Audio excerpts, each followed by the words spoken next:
Hello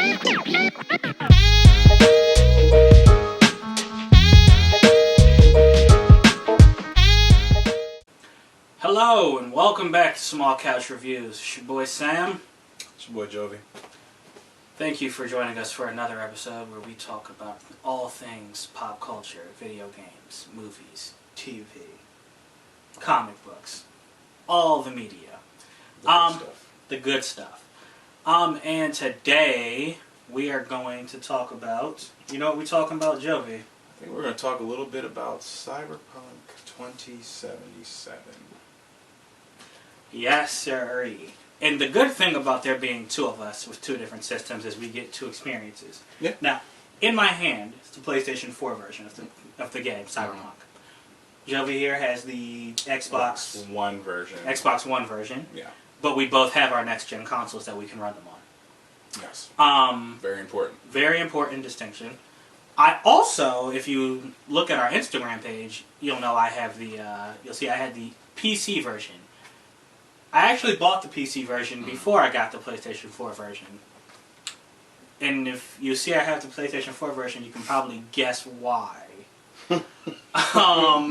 So we're going to go through our, and this is a really, really big box. So let's go through the box first, just to see what's going on. So I mean, you have your little sleeve. Then you have the game itself. Yeah. Now, I don't know if the Xbox is like this, but I have two discs in mine. Two discs, myself too. Yeah. You have to install the first one, install the second one, then put the first one back in. Yep. Mine says the first disc, so in the sleeve it's the play disc. So then this one says it's the data disc. I didn't get a little arm; they just were in there together. Oh, okay. So it looks like you put the I say it looks like. In mine, you install the data disc, then you put in the play disc, and then you're good to go. Yeah. All right. Then they gave us a whole bunch of other stuff extras. Oh, look at this! A 30-day trial to HBO Max. That's going to come in handy when Wonder Woman comes out. Yes. And then you have your game guide and you have a little book. World Compendium. Yeah. Oh man, I haven't actually looked at contents in a book like this for a while. It doesn't exist anymore. It doesn't. They don't give you stuff like this. And it was really cool that they went this route, and you got to appreciate them for that. But besides that, what is this? What are these? Like postcards. Postcards. Yeah. From Night City. From Night City, too. And it actually has a spot for a stamp too, which is really cool. No, that is pretty cool. If you look at our Instagram page, you can see this stuff in detail. Spread out on my setup. So it's exactly the same thing in the Xbox version. Yep. So, I want to talk about, I know you spent a little bit more time with the game in-game than I have. Yeah. But I want to talk about my experience. So, like I said, I bought the PC version. Before all the reviews came out, I bought it maybe, so the game came out on like the 7th, right? Mm-hmm. I think I bought my PC version around the 4th, after the initial reviews came out where they reviewed it on PC. Mm-hmm.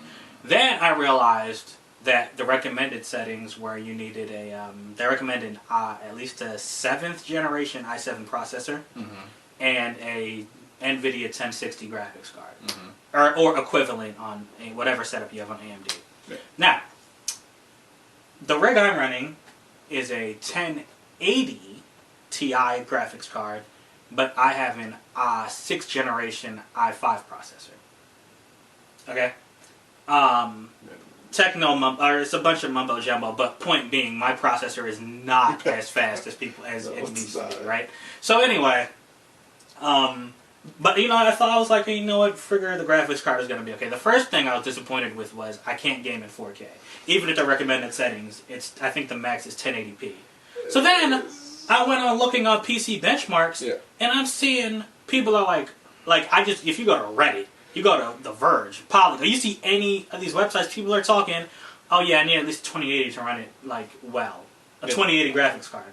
They're like, if you have a 3080, that's probably going to be the best way you get it to being in 4K at hitting 60 frames per second. I know on your system, on the last gen Xbox One, it would run it the best, even though it constantly dipped beneath 60 frames per second. But it would get it up to 4K. Yeah, it's around 50 it jumps from it says 40 to 60. It's primarily normal people and like normal TVs and everything. You're only running it at 50. You're not getting really higher than that. So you can't tell on the Series X though. Right. No, I want to get to that. Yeah. So I ran it on the PC. I was like, all right, you know what? I have faith in my graphics card. I've been gaming in 4K on it. Let's go. Yeah. Yeah. I have 100 and my monitor is 144 megahertz. It's a 4K monitor. Yeah. I couldn't get above 30 frames per second. I literally, like, there's a reason the post on Instagram says, hey, we're gonna show you what's coming next, and there's nothing there. I used the in-game, you know how Microsoft has their in-game recording on the PC? Yeah, I tried that, it wasn't working. I don't know if it's I know my processor's not the fastest, but come on, guys. Come on. I even lowered it from 1920 by from 1080 down to 720, and I still was barely getting above 30 frames per second. The game was unplayable. Your PC is running better than an Xbox One or a PlayStation 4. That's okay, right. So here's the thing. I have the PlayStation 4. I have the 4 Pro, and I have the 5. I got it for the 4, and I was like, and then when I saw it, I was like, I just want to see if it's as bad as my PC. Yeah. Oh my gosh. 10. Bruh, it's Roblox. The thing that really gets me is texture popping, meaning when you go somewhere, there's nothing there, and then all the pieces have to pop in. It's like, I've never actually seen PUBG. It's like when PUBG first dropped. Yeah, I've never actually seen it like that, man. I've noticed that, you know, when I walk through the city, something might catch my eye where something pops in, there's more detail that wasn't there before. But I mean, at least the street level stuff, come on, Street signs, everything will not load. Yeah, every single criticism this game has gotten is well deserved. And today it was announced that they're giving refunds. Yeah. Whether you buy it digitally or if you bought it in store, you can take it back to where you bought it and get a refund. If the store won't refund it, you can contact CD Projekt Red themselves for it. They're pulling a No Man's Sky. So No Man's Sky, you know, it wasn't the game that they promised, and they did all the refunds. They fixed it. Now it's by far one of the most popular games ever. So I feel like this is what's going to happen because let's just talk about the good experience. No, yeah. So that's why I said we're grateful. If you've seen our video talking about our systems, what we're grateful for is to have these next gen systems because we can play games like this. So I put it in the PlayStation 5. Yeah. Okay. Now the 5 itself, I'll admit, in the cutscenes, like it looked the same as my PS4. Okay. Or PS4 Pro, right, in 4K. So I was like, alright, I don't really see that big a difference. But when I was playing it, even though it's like, I know this isn't what the game is supposed to look like at its best, I at least wasn't freezing every 20 seconds. Oh, no, Like, I mean, I was walking, things were fluid, it was a game I could play. Yeah. And honestly, if I didn't know what the game was supposed to look like, I could probably live with this. Yeah. I think that's a very, very, very, very, very good explanation of how it runs. Yeah, what it looks like. Because now I only got to, because I put it on 3 different things, I only got to play it on PlayStation 5 for maybe 15 minutes just to see how the world looked. Yeah. But I'm interested to hear what you have to say about your Xbox experience. I started out right away on the Series X. Took me about 3 days to finish the pre-log because every time I would start it, it is a lot going on, and I'm running on a very good gaming monitor myself. I think it's too much for my eyes a little bit. It's like once things start loading and it's perfect, it's like, all right, cool, I can get used to this. So I've only played for 20 minutes to 30 minutes. Well, when you say it's a lot, you mean it takes just a lot of stuff popping in? No, it's just for me, it's a lot on the screen. It's just a lot on the screen. The game feels like a real world game. It feels lived in. Everything about it feels, and then, so I guess me processing all that was just a lot for me. And then after the first 20 minutes, I'm like, cool, I put it down, picked it back up, played another 20 minutes. And after the preload, I was like, wow, I'm really liking this game. I'm liking everything about just the stats, going through and looking in what your guns and all that, and just the way, like I told you, I got stuck. I'm doing this little quest, and I'm calling it a quest because it's a quest. I'm doing a quest where I'm fixing something. I don't want to spoil the game, but it's part of one of the first major missions. It's a character that you meet, and I'm doing all their missions, and I get to one point where I'm like, I shouldn't be doing this. I think, it's like, it's kind of like how Valhalla was. Like, you need to play a little bit of the story to unlock things to make your character stronger. So it's like I went from playing a story to doing these side missions to now like, oh shit, I gotta go back. Besides that, it's fun. I'm gonna take a break from it and try to play a little more Valhalla because I feel like as soon as Cyberpunk came out, I was like, I put it to the side because I'm enjoying it. It's fun. You get lost in it. Last time I played for about 3 hours. Valhalla. No, Cyberpunk. Oh, Cyberpunk. Yeah. Okay. So I finally, it took me so long to get through the prelog because you should be able to do that in one sitting. I kept, putting the game down over and over and over again. Once you get past that, that's where I, got stuck in these side missions, and I'm playing for hours, not even realizing, that's how engaging it is. Okay, well, do you want to tell a little bit about, a little bit about the gameplay mechanics? Maybe I know you don't want to spoil anything, but tell us, what you're doing in the game for those who don't know. Well, okay, so I took the street kid life, so. Well, stop right there. Yeah. Explain what Okay, choices. You have 3 different choices. What is it? You can be a corpo, you can be a street kid, or you can go to the country. What's that called? I actually don't remember. Yeah, so you can go to the country, and you can do that. And so I picked Street Kid. So I primarily, I think the prelog and everything is going to be the same for you on all 3, but it's going to take you. You're going to be in a different location. So I'm in the middle of Night City. Okay, well this is. Yeah. Okay, well that's we're 2 dudes, but we both chose the same thing. Okay. I chose Street Kid as well. Okay, but go ahead. Go ahead. So I'm in the middle of Night City right now. You're clearly known around town. You're clearly you shoot people. You do jobs. You're basically you're the big thing. You and your friend, and again, don't want to give too much. Is your goal is to just keep getting big and be known and do these jobs and get money. Yeah, you're trying to become a made man. Yeah, and that's the whole idea in the beginning.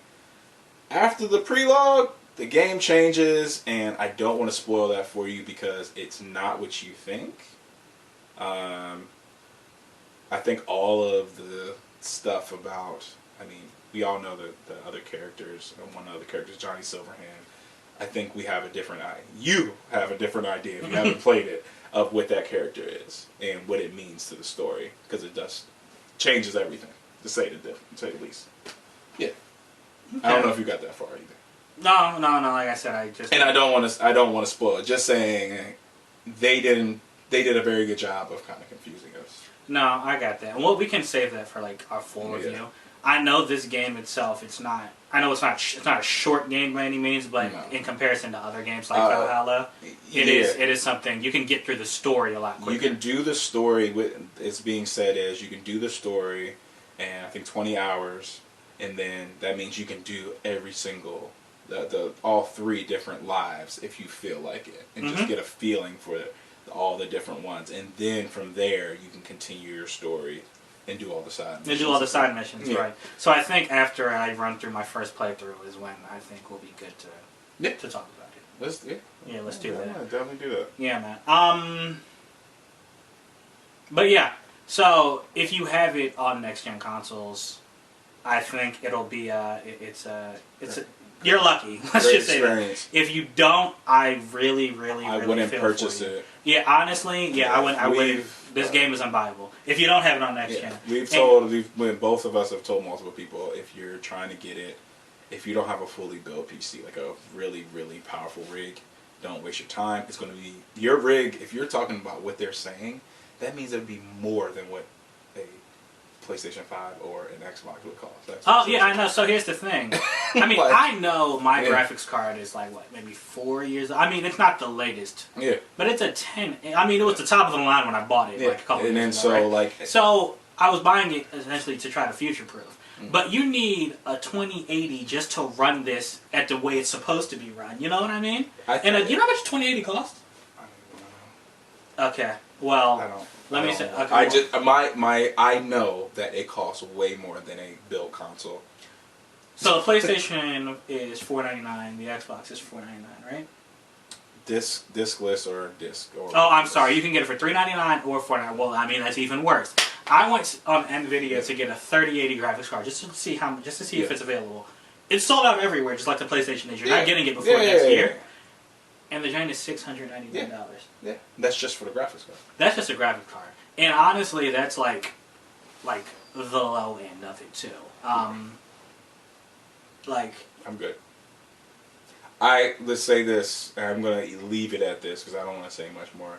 CD Projekt Red, you make wonderful games. You should have released it on PlayStation 4 and the Xbox One. Yeah, especially consider all the delays were to make it good for last gen. And it wasn't. That's not. It wasn't. I mean, the game released. Like it just doesn't make sense to me. This thing it says PS4, but it has to run on a PS5. Yeah. So I mean, the PS5 version that we get as an upgrade, like it better be a. It better be a lot. I'm anticipating it being ridiculous, but they should have never released it on these consoles. It's not fair, and you guys are great for giving refunds, but you shouldn't have went gold so fast. How about that?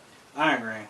I mean, and the fact because all this was already printed. Yeah, you had your all of this was printed. Yeah. Everything was done, but they went gold months ago. Yeah. Did you how big was your download on day one? I don't even remember. I do not remember. I deleted about. I think it was only 40 gigs. I deleted about 60 gigs worth of stuff. There's 2 games I wasn't playing, Squadrons and something else. And, yeah, just threw that on there. Okay, yeah, no, so I had, they released a patch, right? Yeah. So, on day one, I downloaded it. The day one, the download was about, I think it might have only been 40, because I had to get rid of 40. Yeah. Or it could have been a coincidence. No, it had to be more than that. Maybe it was closer to 50. But anyway, so I had to get rid of that. Yeah. And I'm like, all right, day one patch, maybe this will make things better. And it didn't. On the PlayStation 4. I did the same thing on PlayStation 5 and it was good. I actually haven't downloaded the new patch to come out to see if it improves things. But honestly, at this point, I don't even think it'd be worth me going back to the PlayStation 4 to see if it's worth it. So for this to have longevity, even a patch here, patch there, it's still not going to run the right way on Xbox One. Like it would drive. I mean, so The Witcher 3, their other big game, when it came out, it was buggy as I don't know what. But at least you could play the game. And then that's what all the reviewers are saying. It's expected for it to be buggy, but playable. No, that's so when I read the PC reviews and they were saying there were bugs, I was like, all right, whatever, I'm used to that. But I mean, bro. I see Frank stuff all the time. Cars inside the road, people floating, but it's just like it's very quick and it fixes itself. It's kind of creepy. Even my thing is, even if you see that, if you see a car in a building, if it doesn't fix itself, I can live with that if I can walk down the street. Yeah. Like I literally am holding the joystick and nothing, and it is not moving. Yeah, it was like what, like a minute pauses. Yeah, it's like minute pauses. It's just not playable. It's not playable. I paused about maybe 2 times since, and it's not a minute long. It's maybe 5 seconds. Okay. Yeah, I mean on the PlayStation 5, I haven't had really any problems. But again, I haven't played it long enough. I went again. My dumbass. I went so far into the map, just exploring, like seeing how far I could go, and I got to a point where I was just like, well, I'm really far out here and I'm seeing weird stuff. I was like, maybe the game is just not loading because I'm not supposed to be this far. I mean, it's an RPG. I should be able to travel as far as I want and the game works. Alright, man. But that's it. Yep. That's it. That's it. Alright, well, thanks for sticking with us. Like I said, we will have our full review coming soon and we'll tell you what we think about the game overall on the PlayStation 5 and the Xbox Series X. Alright, man. Well, until then, we out. Be easy. Deuces.